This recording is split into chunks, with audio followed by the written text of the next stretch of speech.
What's up? If you deal with low back pain when you're lifting, immediately after your lifts, or the days following, you're gonna wanna watch this. So what I'm gonna do is I'm gonna break down the 3 leading causes for low back pain that I see both with myself historically, with clients consistently every single day. I'm gonna break down the consequences of continuing to make those mistakes. I'm gonna break down 3 cues that you'll hear a lot in fitness classes or in ill-informed, or not necessarily ill-informed, but just people that don't know any better when they're giving those cues and why those cues might not be the best. And then I'm gonna give you 3 corrective exercises that you can do to really make sure that your core is as strong, stable, and functional as possible. If you're not familiar with the channel, my name is Paul Klingen. I'm the creator of the E4 Fit program, and one of the pillars of that is training. So I wanna help you optimize and ultimately train smarter so that you can be pain-free and train at a high level for a really long time. And a little bit of my background as an athlete and as someone that has dealt with low back pain. I had low back, stress fractures when I was a little kid playing basketball. At like middle school, I would just always be arching my back, getting the rebounds. And so that was something that I initially struggled with. Didn't really know any better at that age. Then as I got into my 20s is when I really started to deal with neck problems, spine problems, and ultimately low back problems. I had an axial compression of my neck. I had multiple concussions from soccer, surfing, and football. I had another neck sprain when I got rear-ended by a trolley right outside this window back in 2019. And this all caused me, one, a lot of pain obviously, but it caused me to have to relook at how I was training my body at the most core and functional level, pun intended there. And a lot of what I learned is either from really smart coaches, but one, the flowability system. Big shout out to my man, Karan Hawkins. I've had him on my podcast a couple times, and I worked with him after that accident with the trolley. And this is where he really broke down at a very fundamental level the concept of stacking the rib cage over the pelvis. And so everything that I talk to you about this is gonna be things that I've learned and seen from him and that flowability system, but then also things that I've seen from high-level coaches. And I'm starting to see a lot more in the space simply because people are becoming more and more aware about it. So what I want to dive into first is the 3 causes that are leading to you having that low back pain. So the first one is going to be excessive extension in that lower back. So this is going to be when you're really flaring the chest out. You got the low back really tight here, and then I got some light kettlebells here. But what happens is as you're squatting, you're hinging in that low back, and now you're stacking a spine that's essentially like this, as opposed to rib cage being pulled down. Now this can show up in a couple other ways. You could be hinging with a deadlift, RDL, right? And you find that same extension, rib cage flared, hinge down, and now you're hinging with your low back. Your low back's not supposed to be the hinge point, it's supposed to be your hips. Same thing with a squat, you're supposed to find flexion in the hips, in the knees, and in the ankles, not in your low back. When you're stacked, you're going to go from here to here, and then as you're squatting, the distance from your rib cage to your pelvis isn't changing. So to demonstrate that, I want to have this and this remain the same. I don't want rib cage flared, and I'll get to another couple things that you don't want there, but this distance right here is what you want. You want active engagement on the anterior side with your front core so that this can be long and passive, as opposed to shortening this, having really tight erectors, really tight QLs, and then you go to work out, and that's leading a lot of the muscle tightness, and also really putting the vertebra in a really tough position there because you're not stacking them properly. The next cause is going to be when you are in excessive flexion. So that's gonna look like, rather than low back arching, low back rounding. So now I'm squatting like this, and instead of having a neutral spine, I'm now rounding and pushing into that low back area. And when I get to one of the cues, you probably are familiar with, push your low back into the floor when you're doing core exercises. This is one of the things that trains the brain to do that. But the thing that you want to really be careful of here is it's not just, again, in a squat where you're rounding here. You can also do it in an RDL, in a deadlift. And we've all seen, and it's not to say that necessarily flexion of the lower back is bad, But when the body has to go and find strength through flexion, through engaging your erectors, that's where essentially you're putting a lot of strain on little tiny muscles that aren't meant for big jobs. Big muscles, strong muscles, strong muscles. Those should be doing a lot of the heavy lifting, not your erectors, not your QL. And so when we look at how you want to be positioned, it's not here. Sometimes you can see someone sitting like this. I call it video game butt. And it's not here, right? Twerker, stripper. We're not sticking the butt out, sitting at our desk like this. But that's how a lot of people sit, whether you're in the car, in traffic, whether you're at work, your job, just sitting on the couch. These are all positions that the brain is now seeing and registering and saying, oh, okay, cool. This is my posture. And posture's dynamic. Posture is how we're moving and always operating throughout space. But what it's really important is to remember is that the brain and the central nervous system governs posture, and it governs the muscles that engage at a very subconscious level. And then you have to obviously engage them at a very conscious level as well. So that's the two causes. One, excessive flexion, excessive extension. If you load the spine in this way, you're in for a world of hurt. The last one is just simply not bracing. So you can have a totally neutral spine, but then just have really poor breathing mechanics and essentially creating no intra-abdominal pressure as you go and squat. So if I'm gonna go, let's just pretend these are 50, 100 pounds each, and I'm really strong. I wanna make sure that I'm breathing in, filling up my cavity, bracing, maintaining that pressure as I come up, as I come down. Or you can do what's called a leaky tire. So as you're coming here, you're breathing in.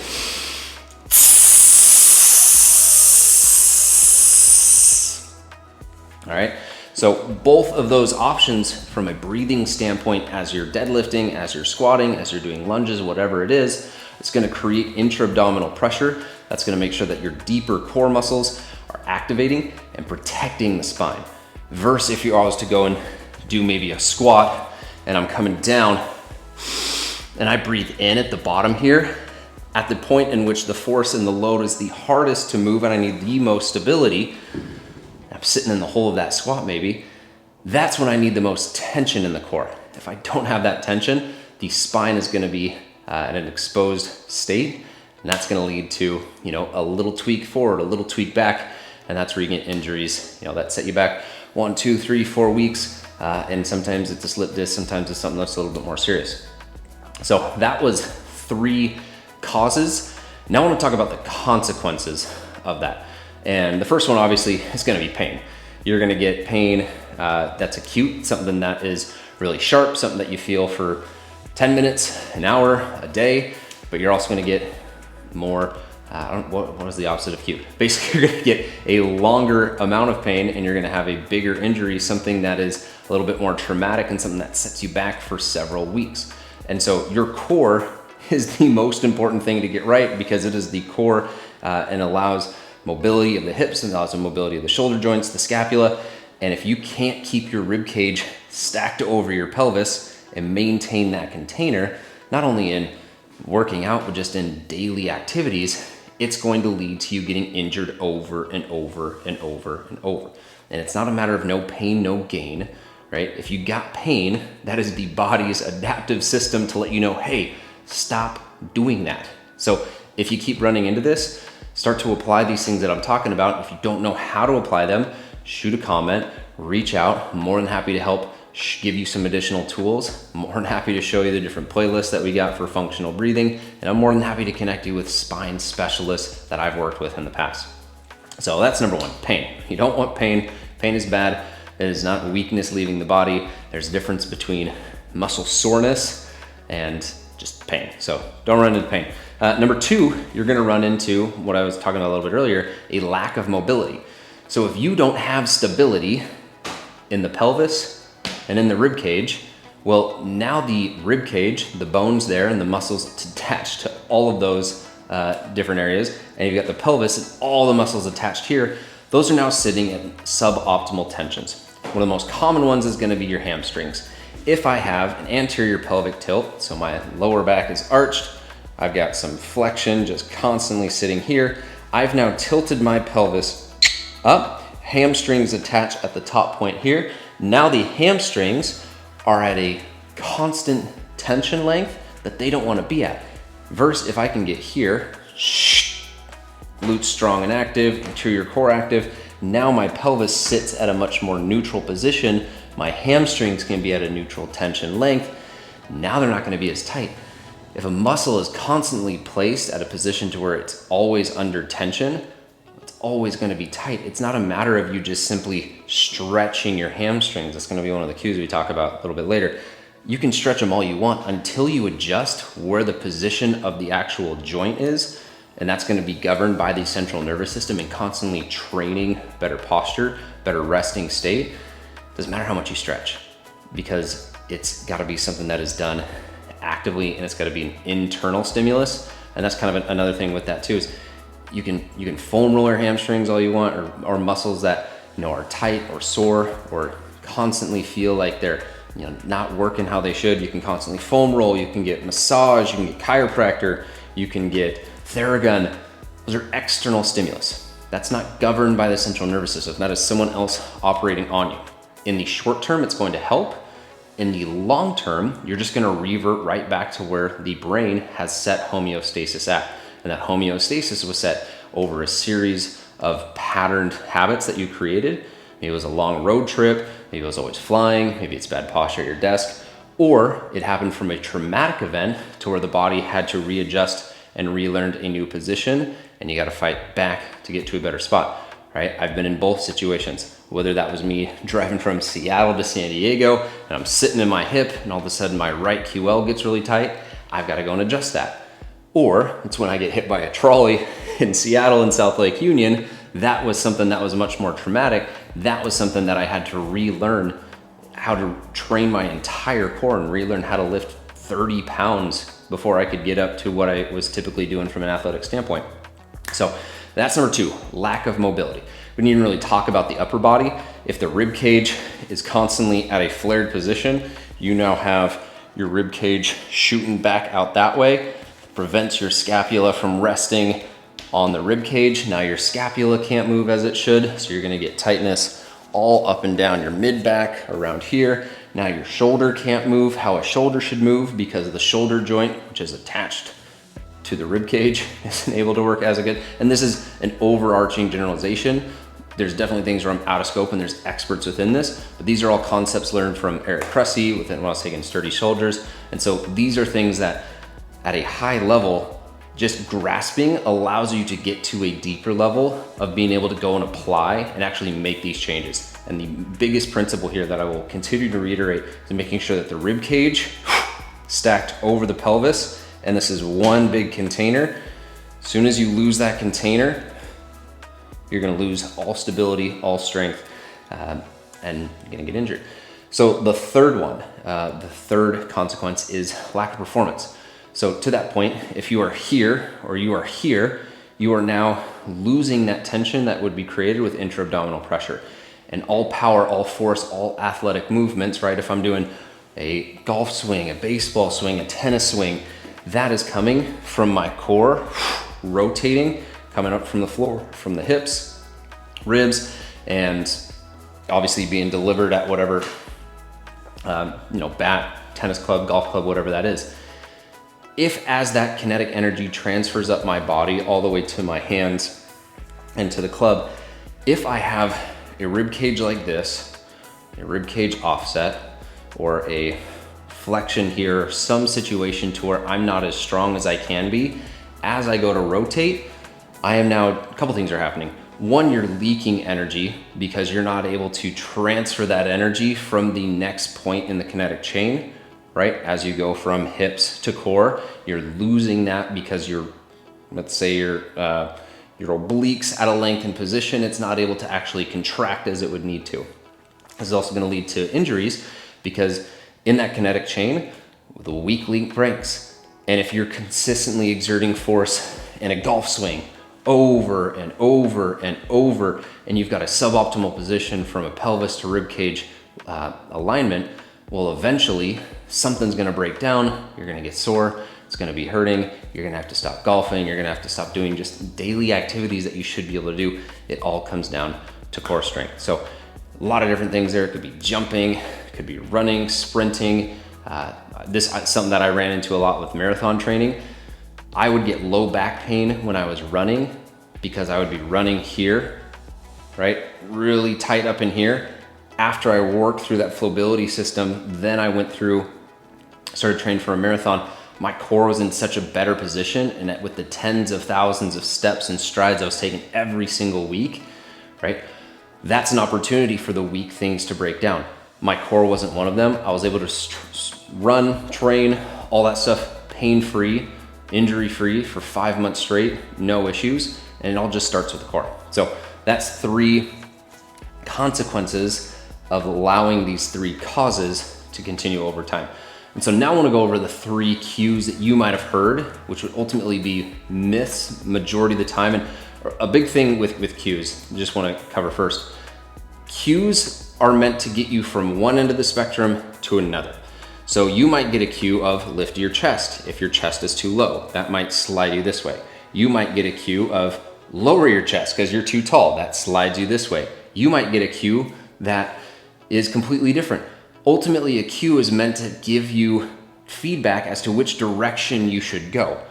If you are already with your chest up high and someone is giving you the cue, hey, lift your chest up more, that's a bad cue. And so you'll see this a lot of times with people that just aren't as knowledgeable about biomechanics in the body.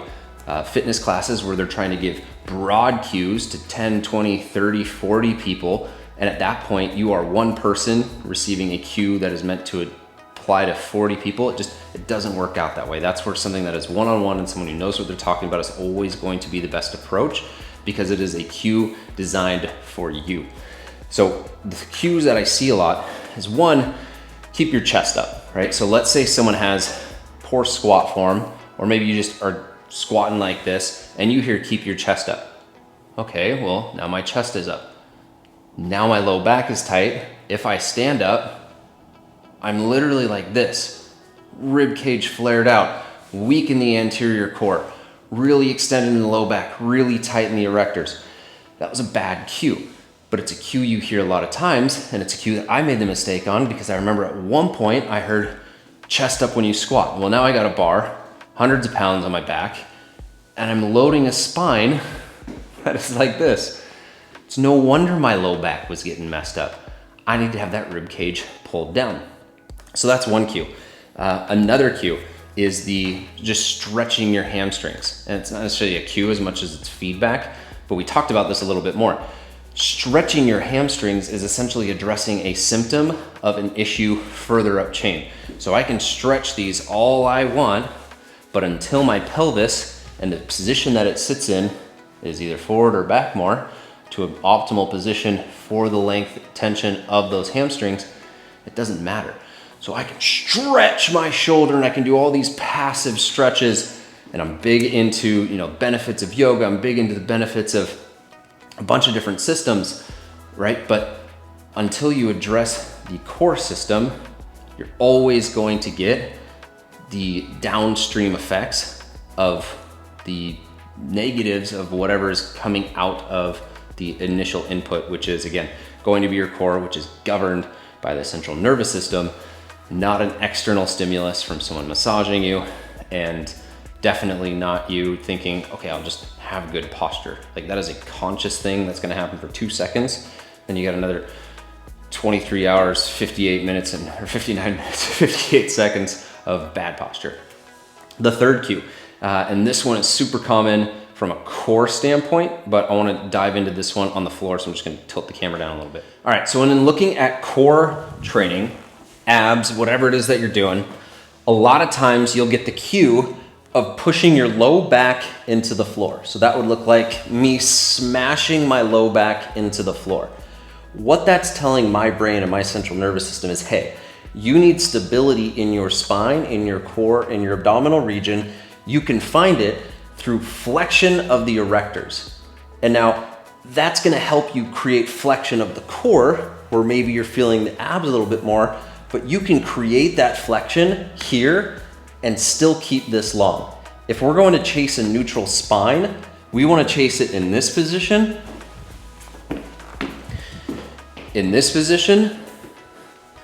And in this position, as soon as I've trained my body to find flex or find stability rather, in any position, then when I go to pick up weight and I can't do it, I just found stability. I go to squat, I just found stability. It's a trained pattern, and you're training your body to find stability through not spinal flexion, through erectors engaging more than they should be, when that's not how you want to be doing it. So when you're doing core exercise, I'm going to come back down to the floor. You want to think about having an inch, whatever that ends up being, mid-back pressed into the floor, tailbone pressed into the floor, but now I can go and operate, and your low back might touch the ground a little bit, that's fine, but you're not slamming it into the floor. You're using your breath to create tension here. I can stick my leg out, I can lift my legs up, I can do whatever I need to. Low back's never jamming into the floor. So that's the 3 cues that I see a lot of people making. Now I want to show you 3 corrective exercises that you can do to really start to make changes with this. And there's going to be a couple different playlists, videos for you to check out. I got my functional core breathing playlist here. That's something that you can look at. And I definitely would also recommend checking out the flowability system. That's going to be linked down in the description so that you can learn a little bit more about some of these concepts. Those guys do a really good job of teaching it. So first one is going to be the corset breathing. And this is going to be one that feels simple, but what you want to really make sure you're doing is getting 360 expansion from your rib cage. You're going to play with a couple options. You can either lift your heels, this is harder, or you have them on the ground.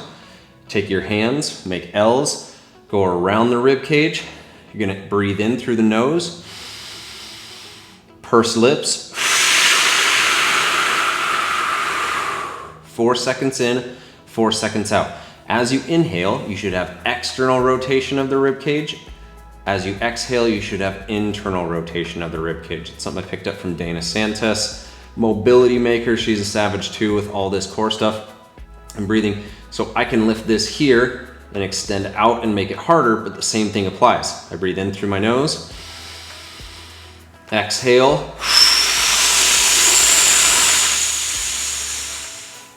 and the hard work here is actually blowing out your mouth. The harder you can blow out that straw, those pursed lips, just continuing to go. It can be 4 seconds in, 4 seconds out. You can blow for 1, 2, 3, 10, 15 seconds. That's this constant contraction. And ultimately, that's gonna be what helps continue to drive that neural connection from brain to deeper core. Breathe in, exhale. Just keep blowing. Keep blowing, keep blowing.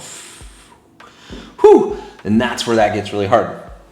So the next one I want to go over is heels on blocks. So this is going to be a very similar one, but what this is going to do is this is going to actively engage from an isometric standpoint the hamstrings, and this is going to help with the pelvic positioning and challenging that while you're also maintaining this. So you're here breathing in, but then you're driving your heels into the hand or into the blocks.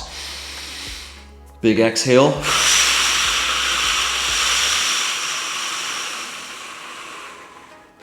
So now you're engaging a little bit of glutes, hamstrings, while also integrating that with the core. So you're connecting the rib cage to the pelvis.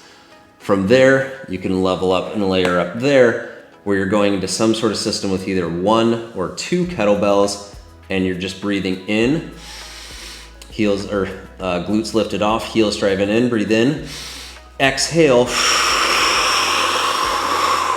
The further you lower down, the more that rib cage is gonna be challenged, the more the interior core is gonna be challenged.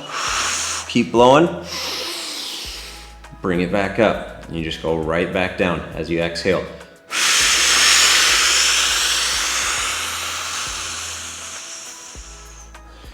So that's a pretty challenging version.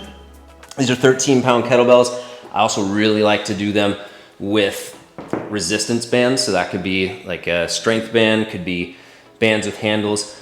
ultimately you're challenging this to stay pulled down, you're challenging this to stay tucked, and you're just maintaining that rib cage pelvic alignment.